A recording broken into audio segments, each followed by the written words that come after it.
4 words on a napkin. That's all it took to bring a billion-dollar empire to its knees. A billionaire CEO walks into his own restaurant in disguise. Nobody knows who he is. They treat him like trash. Seat him by the bathroom. Ignore him. And then, they spit in his food. But one woman saw it happen. A waitress who had every reason to stay quiet. She had bills to pay. A sick mother at home. She could lose everything. But she wrote 4 words on a napkin and slipped it under his plate. What happened next? 3 people arrested. A restaurant shut down. And a system of hate exposed for the whole world to see. This is a true story about courage. About justice. And about what happens when one person refuses to stay silent. Stay with me. Because what you're about to hear will restore your faith in humanity. Welcome to Penthouse Stories with Grandpa. While you are here, please hit the subscribe button and share your thoughts on the story, as well as where you are watching from. Let me tell you a story that will make you believe in courage again. It starts with 4 words on a napkin. Just 4 words that would shake an entire restaurant to its core. But before we get there, you need to understand the man sitting at table 14. His name was Malcolm Devo. A billionaire. A CEO. One of the most successful black businessmen in America. But tonight, nobody knew who he was. And that was exactly how he wanted it. Malcolm didn't wear fancy suits tonight. No expensive watch. No designer shoes. Just a plain navy hoodie and old sneakers that had seen better days. He looked like any regular person walking down the street. That's because Malcolm had learned something important in his 4 to 6 years on this earth. When you want to see the truth, you have to become invisible.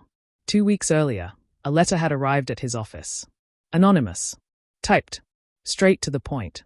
It talked about one of his restaurants in Charleston, South Carolina. A place called The Cradle. The letter said terrible things. It said black customers were treated poorly. It said the kitchen did things that would make your stomach turn. It said the whole place was rotten from the inside. Malcolm could have sent lawyers. He could have sent investigators. He could have made phone calls from his penthouse in New York and handled everything from a distance. But that's not who Malcolm was. He needed to see it with his own eyes. You see, Malcolm understood something that success had taught him. When you're a black man in America, it doesn't matter how much money you have. It doesn't matter how many companies you own. The moment you walk into a room, people make assumptions. They judge you before you even open your mouth. Malcolm grew up poor in Alabama. His grandmother raised him. His mother cleaned floors so he could have a shirt without holes for school. His first computer came from a church donation bin. He taught himself to code. He built his first company in a garage. And now, decades later, he was worth over $1 billion. But money doesn't erase memory. It just buries it deeper. So when that letter came, talking about his restaurant treating black people like they didn't belong, something inside Malcolm snapped. This wasn't just about business anymore. This was personal. He bought a bus ticket. He packed a small bag. He told no one where he was going. And he walked into the cradle alone, ready to see the truth for himself. The moment he stepped inside, he felt it. That familiar feeling he thought he'd left behind years ago. The feeling of not being wanted. The cradle was beautiful. You have to understand that. It sat inside an old mansion in downtown Charleston. Velvet curtains. Gold-rimmed glasses. Candlelight that made everything glow. The kind of place where people whispered instead of talked. Where being seen mattered more than the food on your plate. But Malcolm noticed something else. The walls were covered with old portraits. Confederate generals, unlabeled, as if pretending they were just decoration would make the history disappear. The hostess looked at him like he was a problem to solve. A young white woman with perfect posture and a smile that didn't reach her eyes. "Do you have a reservation?" she asked. Her voice was cold. "No," Malcolm said quietly. She sighed, like he was wasting her time. "We're fully booked tonight, sir. But I suppose we can seat you at the bar. Or maybe near the kitchen entrance. Would that be acceptable?" Malcolm nodded. "Sure, that works." She led him through the dining room, and Malcolm's eyes took in everything. Every table was filled with white faces. Expensive suits. Designer dresses. Rolex watches catching the candlelight. Not a single black customer in sight. Only black faces were wearing aprons and carrying trays. Some things never change, Malcolm thought. She sat him at a table right by the kitchen doors. No candle on his table. No warm smile. Just a menu slapped down like an afterthought. The smell of cleaning chemicals drifted out every time those kitchen doors swung open. Malcolm sat there quietly. He watched. He observed. He saw how the waiters smiled brighter at certain tables. How the manager, a middle-aged white man with slicked-back hair, moved through the room like a politician, shaking hands, laughing too loud. But his eyes never even glanced at Malcolm's table. This place wasn't broken, Malcolm realized. It was working exactly as designed. It was a performance. A show where some people mattered and others didn't. Where the past dressed itself up in fine dining and called itself tradition. Malcolm had seen enough to know the letter was telling the truth. But he needed more. He needed proof. So he stayed. He waited. And he watched.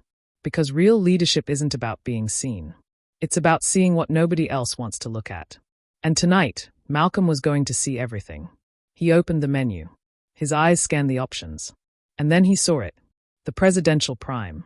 A 48-ounce steak. Dry-aged. Expensive. $700. The kind of meal that made a statement. Malcolm closed the menu and waited for his server. He didn't know it yet, but the woman about to walk to his table was going to change everything. Her name was Naomi, and she was about to make the bravest decision of her life. Sometimes courage doesn't announce itself with trumpets and fanfare. Sometimes it comes quietly, written on a napkin, folded in half, slipped under a coffee cup when nobody's looking. That moment was coming, and nothing would ever be the same again. Naomi Brooks was tired. The kind of tired that sleep doesn't fix. The kind that settles into your bones and makes every step feel heavy. She was 25 years old, but sometimes she felt 50. Life has a way of doing that to you when you've seen too much, carried too much, lost too much. Naomi used to have dreams. Big ones. She was going to be a civil rights lawyer. She was going to fight for people who had no voice. She was halfway through her degree at Howard University when everything fell apart. Her mother got sick. Cancer. It came fast and mean, with medical bills that piled up faster than Naomi could count. Her scholarships couldn't cover everything. She had to choose between her dreams and her mother. It wasn't really a choice at all. So she packed her life into a suitcase, left school, came back to Charleston, and took the first job that would hire her. That job was here, at the Cradle. A waitress.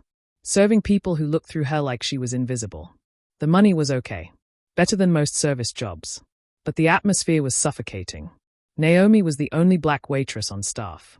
Management never said it out loud, but she felt it every single day. She always got the worst shifts. Always got the worst tables. Always got blamed when something went wrong, even when it wasn't her fault. She wore a smile like armor. Called everyone sir and poured wine. Cleared plates. Swallowed her pride over and over again. But armor gets heavy when you wear it too long. There was the way Mr. Clay, the manager, looked at her. Like she was barely worth his time. The way other servers laughed when she got stiffed on tips. The way the chef once joked about special treatment for certain tables, and everyone in the kitchen knew exactly what he meant. Naomi never laughed. She just filed it away. Stored it up. Remembered. She wasn't weak. She was surviving. But survival isn't the same as living. And deep down, Naomi knew she couldn't keep doing this forever. Something had to break. She just didn't know what. Tonight felt different from the moment her shift started. The man at table 14 didn't fit. He wasn't wearing a suit. Wasn't wearing a Rolex. He just sat there in his hoodie and sneakers, calm and quiet. When Naomi walked over to greet him, he did something nobody else at the Cradle ever did. He looked at her. Really looked at her. Not through her. Not past her. At her. Like he saw her as a person, not just a waitress. That small moment shook something loose inside Naomi's chest. "Good evening, sir," she said softly. "Can I start you off with something to drink?" "Water's fine," Malcolm said. His voice was gentle. "And I'll need a few minutes with the menu." "Of course. Take your time." As she walked away, Naomi felt eyes on her from across the room. Mr. Clay was watching. He always watched her more closely than the other servers. Like he was waiting for her to make a mistake so he could pounce. When she came back, Malcolm was ready to order. "I'll have the Presidential Prime," he said. "Medium rare. And a glass of the 2005 Staglin Cabernet." Naomi blinked. That steak cost $700. The wine was $200 more. She'd served that meal a dozen times before. Always to hedge fund managers. Politicians. People dripping in wealth. Never to someone in sneakers and a hoodie. Never to someone sitting at the worst table in the restaurant. She hesitated. Just for a second. Is that a problem? Malcolm asked. His voice was still gentle, but there was something underneath it. Something sharp. No, sir, Naomi said quickly. Coming right up. She turned and walked toward the computer to put in the order. Her heart was pounding. She knew what would happen next. She knew the rules. If a customer looked questionable and ordered something expensive, management required a credit card up front. No exceptions. It was policy. Translation: if someone didn't look rich enough, make them prove they could pay before wasting food on them. Naomi stood at the computer screen. Her finger hovered over the button that would alert Mr. Clay for approval. And then she didn't press it. Instead, she keyed in the order herself. When the screen flashed red asking for manager approval, she hit override and swiped her own ID. She just took responsibility for a $900 meal based on nothing but a gut feeling. Behind her, Mr. Clay's voice cut through the hallway. Did he pay up front? No, sir, Naomi replied without turning around. Then you better pray he does, Clay growled. Naomi said nothing. She just walked toward the kitchen to check on the order. And that's when she saw it.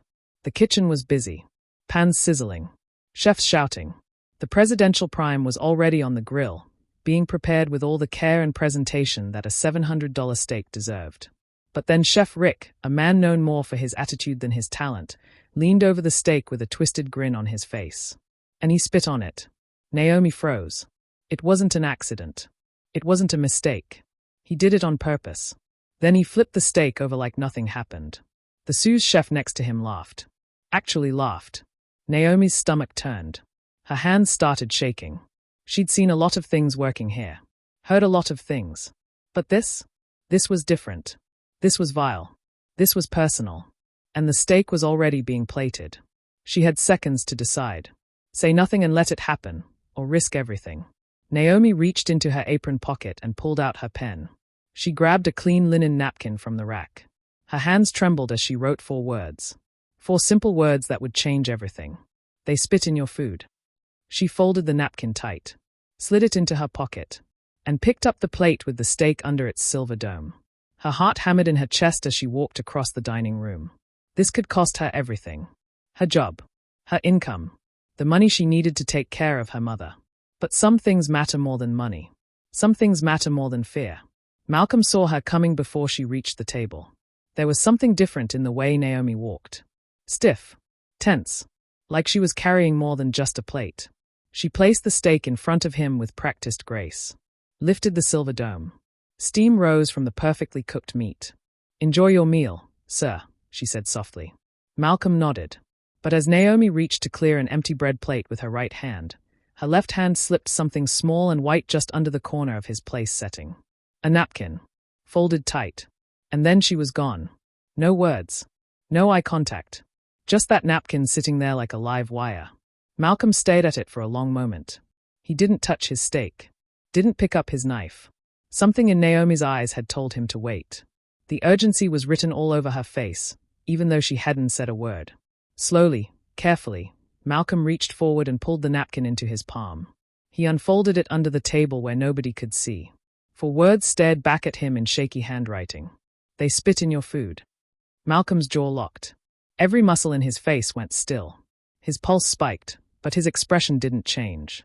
He'd learned a long time ago how to keep his emotions hidden when he needed to. This wasn't about the spit. Malcolm had survived worse. He'd traveled the world incognito, testing systems and testing people. He'd eaten street food from questionable vendors and survived food poisoning more than once. No, what made his blood run cold was what this meant. This wasn't just about him. This was bigger. This was a pattern. A system. And Naomi had risked everything to tell him the truth. Malcolm folded the napkin once more and slipped it into the inside pocket of his hoodie. He pushed the plate away without taking a single bite. Then he pulled out his phone. Not his regular one. A simple burner phone he used for trips like this. He opened a secure app and typed a message to his head of security in New York. Red flag at the cradle. Pull all kitchen camera footage for tonight. Cross-check staff records. Do it quietly and fast. Full report on my desk by morning. He hit send. Then he stood up from his table. Across the room, Mr. Clay noticed immediately. His eyes narrowed as Malcolm walked straight toward him. Is everything all right, sir? Clay asked. He was smiling, but his eyes were scanning Malcolm up and down, probably wondering if he was about to skip out on the bill. Malcolm's voice was calm. Cold. I need to speak with you. Privately. About the meal. Clay's smile widened. Of course, of course. Right this way. He led Malcolm down a hallway lined with framed awards and certificates that probably meant nothing. They stepped into a small office cluttered with paperwork and empty coffee cups. Clay gestured to a chair. Malcolm didn't sit. Now, what seems to be the issue? Clay asked, still performing that customer service smile. Malcolm looked him dead in the eye. I want to see your kitchen cameras. Right now. The smile faltered. I'm sorry. You heard me, Malcolm said. Kitchen cameras. Tonight's footage. Specifically the time my steak was being prepared. Clay shifted uncomfortably. Sir, I'm not sure I understand. The kitchen cameras are mainly for inventory control, not for guest service concerns. I'm afraid I can't just. Cut the story, Malcolm interrupted. His voice was low but sharp as a blade. I'm giving you one chance to do this the right way. You can either be the man who helped uncover a problem in his house, or you can be the man who tried to bury it. Choose now. Clay's face went pale. He opened his mouth. Closed it. Opened it again. Sir, if I may ask, who exactly are you? Malcolm leaned in just enough for his words to land like a hammer. I'm the man who signs your paychecks. I own this restaurant. I own this building. I own everything you see around you. And if I see one more lie come out of your mouth, you won't have another paycheck to cash. Now show me the footage. The color drained completely from Clay's face. His hands started to shake. He stood up, fumbled with a key, and opened a cabinet in the corner. He pulled out a dusty external drive, plugged it into his computer, and started clicking through files. The monitor flickered to life. Grainy footage of the kitchen appeared. Clay scrolled forward, his fingers clumsy on the mouse. Then it happened. Right there on screen. A jump. A skip. The footage cut from one moment to another, missing exactly 2 minutes and 12 seconds. Right when the steak was being prepared. Looks like there's a glitch in the system, Clay said weakly. Malcolm didn't blink. That's not a glitch. That's a deletion. And you know it. Clay said nothing. His silence was admission enough. Malcolm pulled out his phone again and fired off another message. Partial footage. Possible tampering. Flag Mr. Clay for interview. Preserve all files. Initiate full investigation. He slipped the phone back into his pocket and looked at the man who was now visibly sweating behind his desk. You're done for the night, Malcolm said. Go home. And I strongly suggest you call a lawyer. You're going to need one. Clay sat frozen in his chair, unable to speak. Malcolm walked out of the office, down the hallway, and straight out the front door of the Cradle. Outside, the Charleston night air was cool and clear. He stood there for a moment, breathing it in. Behind him, the restaurant continued. Forks clinking. Wine pouring. Laughter rising and falling like nothing had happened. But everything had changed. The truth was out now. And Malcolm Devo wasn't the kind of man who let things slide. Not when it came to dignity. Not when it came to justice. The storm was coming. And the Cradle was about to learn what happens when you mistake silence for weakness. Malcolm didn't sleep that night. He couldn't. His mind was racing too fast. Back in his hotel room, he sat at the desk with his laptop open, waiting. His security team worked through the night, pulling backup footage from cloud servers that Mr. Clay didn't even know existed. By 3 a.m, the files arrived in his encrypted inbox. Malcolm poured himself a glass of water, took a deep breath, and opened the first video file. There it was. Crystal clear. Timestamped. Undeniable. Chef Rick leaning over the presidential prime. He wasn't rushed. He wasn't distracted. He knew exactly what he was doing. He spit directly onto the steak, then flipped it over with a smirk on his face. The sous chef standing next to him laughed. Actually laughed. And then the audio kicked in. Faint, but just clear enough. That's what you get for acting like you belong here, Rick muttered. Malcolm's hands gripped the edge of the desk. He felt no shock. No surprise. Only cold, burning clarity. This wasn't a mistake. This wasn't a bad day or a moment of poor judgment. This was intentional. This was cruelty. This was a culture. But it got worse. Malcolm scrolled through more footage from earlier in the week. Another incident. A black couple seated in the back corner of the restaurant. Their food took almost 30 minutes longer than everyone else's. Behind the scenes, in the kitchen, Malcolm watched Chef Rick pick up a steak, drop it on the floor, and then throw it back on the grill. The other cooks saw it happen. Nobody said a word. They just kept working like it was normal. This wasn't isolated. This was policy disguised as kitchen culture. Malcolm saved every file, encrypted them, sent copies to his legal team and his head of public relations with a simple message. Full internal review. Staff interviews. Emergency action. Do not say a word to anyone until I give the order. Then he sat back in his chair and stared out the window at the Charleston skyline. The city lights twinkled peacefully in the distance, unaware of the earthquake that was about to hit. They had tried to humiliate him. They had failed. What they had done instead was hand him all the evidence he needed to tear down a system that should have been dismantled decades ago. And someone was going to answer for it. On camera. Under oath. Without warning. The next morning, Naomi showed up for work exhausted. She hadn't slept either. Every sound made her jump. Every notification on her phone made her heart race. She kept waiting for the call. The text. The confrontation. But when she walked through the back door of the cradle, nobody said anything. The other servers barely looked at her. Everything seemed normal. Until the hostess whispered, "Naomi. Mr. Clay's office. Now." Naomi's stomach dropped. This was it. She was going to be fired. Maybe worse. She walked down the long hallway, her legs feeling like lead. She expected Clay. Maybe HR. Maybe security guards waiting to escort her out. What she didn't expect was him. Malcolm. Still in that same hoodie. Still calm. But this time he was standing in Clay's office like he owned the place. Because he did. "Naomi Brooks," Malcolm said, gesturing to a chair. "Please, sit." Naomi couldn't move. "I know I shouldn't have." Malcolm held up his hand. "You should have. And you did. That took more courage than most people will ever have in their entire lives." "Am I being fired?" Naomi whispered. "Not by me," Malcolm said.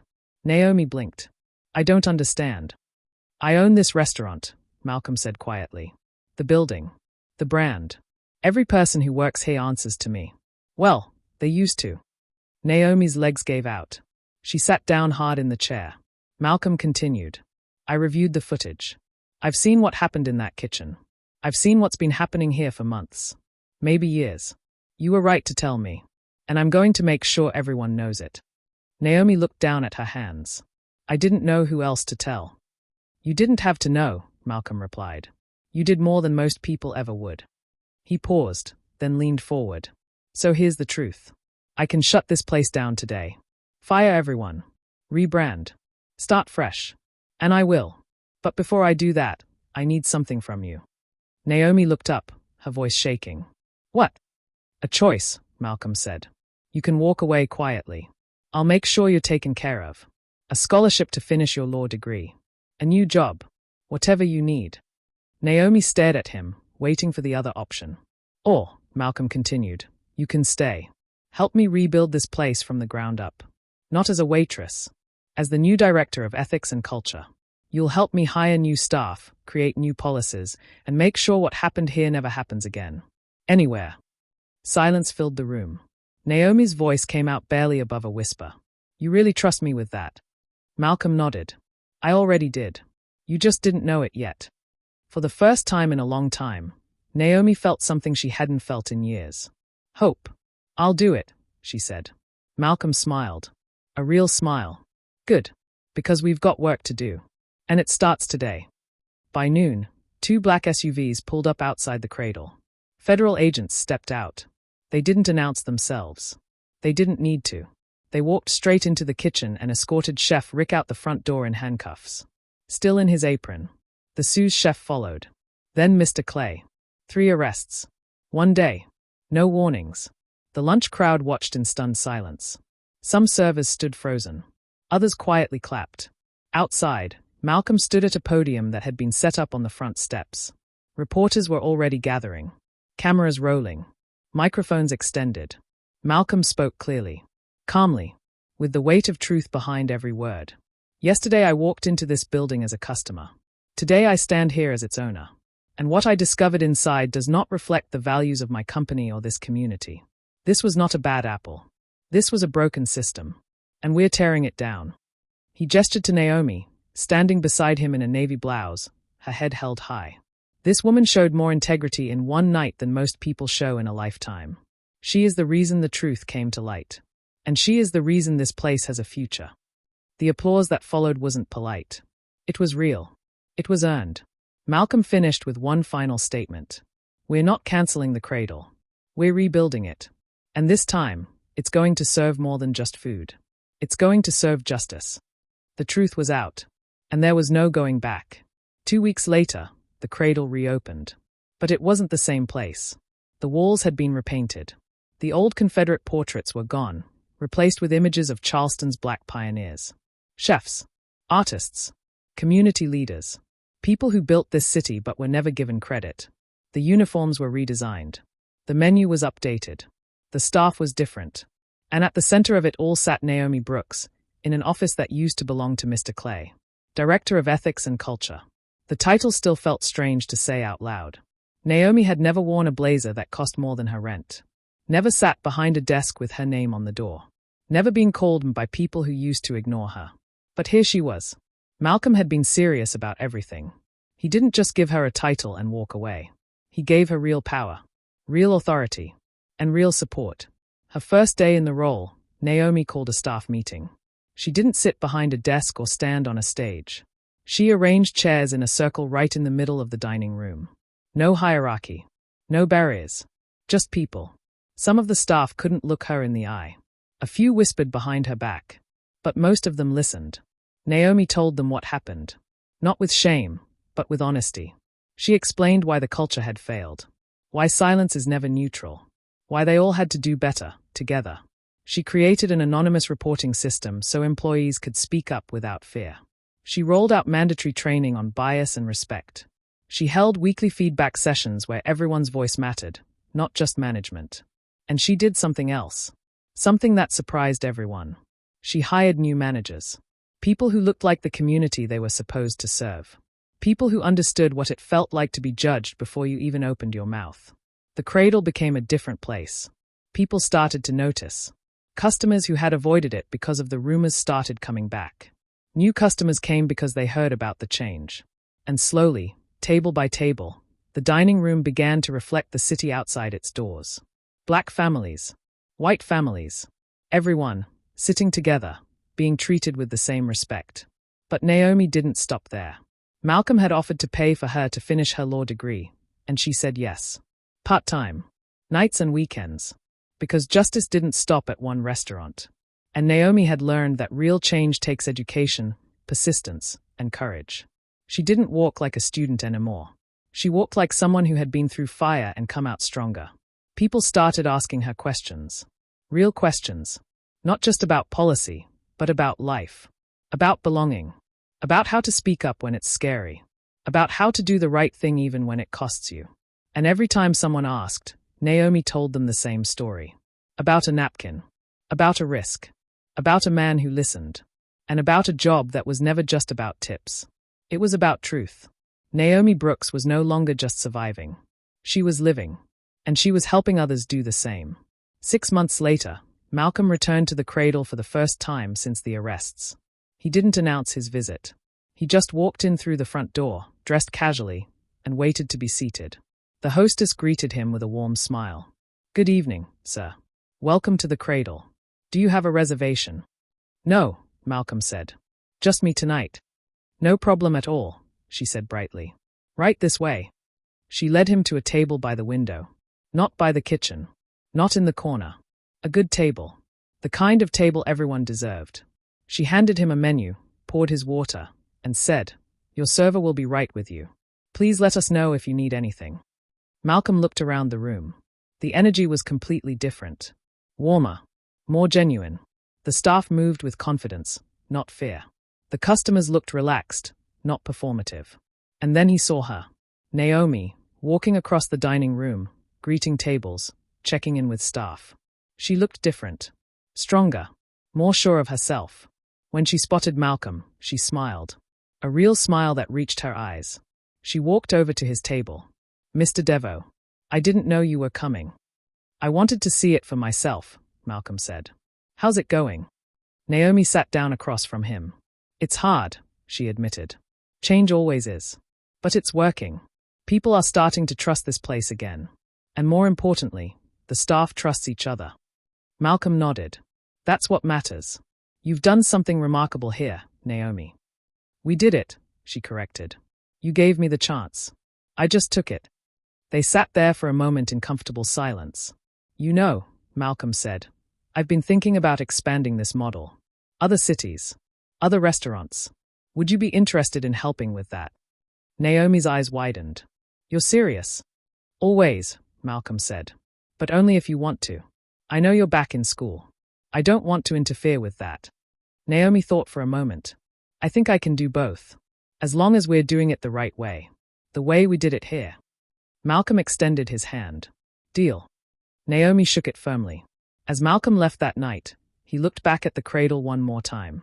The lights glowed warmly through the windows. Inside, people were laughing, eating, living. This was what justice looked like. Not loud. Not flashy. Just real. Just right. It all started with a napkin. 4 words written in haste. A risk taken in silence. And 2 people brave enough to believe that truth still mattered. Sometimes the biggest changes don't come from protests or headlines. Sometimes they come from quiet moments of courage. From people who see something wrong and refuse to look away. Naomi Brooks was one of those people. And because of her, a poisonous system was exposed. A culture was transformed. And countless lives were changed. All because she chose to write the truth on a napkin and pass it to someone who would listen. That's the power of courage. That's the power of truth. And that's a story worth remembering.